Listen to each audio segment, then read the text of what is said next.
오늘은 입문자분들이나 실력이 정체된 분들이 놓치는 부분에 대해 얘기하려고 합니다. 실력을 기르기 위해 어떤 식으로 접근하면 좋을지 살펴보겠습니다. 단순히 공부하는 게 아니라 공부한 내용을 기반으로 곡을 써야 합니다. 많은 분들이 나는 실력이 부족해서 완성을 안 한다, 곡이 구려서 완성을 안 한다라고 말합니다. 하지만 뭐가 됐든 완성된 구조를 만들어 보는 연습을 해야 합니다. 나름대로 벌스, 코러스, 브릿지 등을 의도해서 만들어 보고 너무 짧거나 길지 않은지 레퍼런스 음악과 비교해보고 나름대로 믹싱, 마스터링도 해보면 좋습니다. 큰 틀도 안 만들어 봤으면서 전개를 못한다, 편곡을 못한다 라고 하면 연습할 기회가 사라집니다. 그리고 결국 신체를 이용한 작업이기 때문에 단축키라도 손에 익히거나 피아노라도 치면서 루틴이라도 만들면 도움됩니다. 뭘 해야 할지 모르면 뭐라도 만들어 보는 게 좋습니다.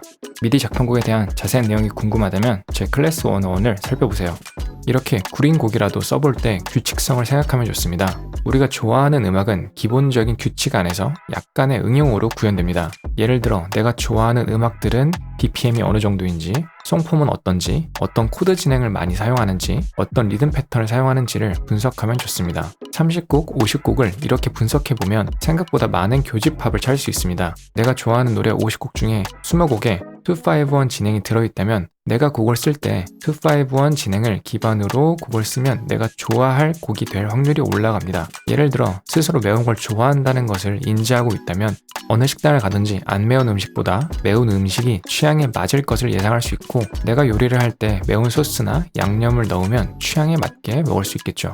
앞의 내용에서 이어지는데 이렇게 규칙을 이해한다는 것은 자신의 취향을 보다 정밀하게 관찰한다는 것으로 이어집니다. 음악의 어떤 요소를 좋아하는지 분석하면 좋습니다. 단순히 장르나 아티스트 혹은 특정 음악을 말하는 게 아닙니다. 이 음악의 드럼 소스 같은 걸 사용하고 싶다, 이 음악의 코드 진행을 사용하고 싶다, 이 음악의 사운드를 따라하고 싶다처럼 자신의 음악에 사용하고 싶은 아주 작은 요소를 알아야 합니다. 제가 레슨생분들에게 예로 많이 드는데, 만약 친구를 만났는데 그 친구가 배고프다고 합니다. 그래서 돈가스 먹자.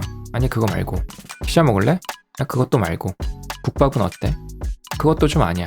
라고 한다면 대화가 될까요? 스스로 뭐가 먹고 싶은지도 모르지만 일단 맛있는 거 먹을래 라고 생각하는 것과 겨울이어서 따뜻한 거 먹고 싶은데 국물은 싫고 부담스럽지 않으면서 가성비 있는 거 먹자 라고 보다 정교하게 자신의 취향을 알려주면 음식을 고르기 수월해지겠죠. 내가 좋아하는 음악을 만들고 싶다면 스스로 음악에서 좋아하는 게 뭔지 정말 세밀한 부분까지 고민해 보셔야 합니다. 내가 듣는 음악에 어떤 점을 좋아하는지 설명하지 못한다면 그 요소를 사용하지 못하겠죠. 음악과 자신의 취향을 탐구해 보세요. 오늘은 많은 분들이 놓치는 부분에 대해 얘기해 봤습니다. 자신에게 도움되는 게 뭔지 고민해 보고 그에 맞는 연습을 해보면 좋을 것 같습니다.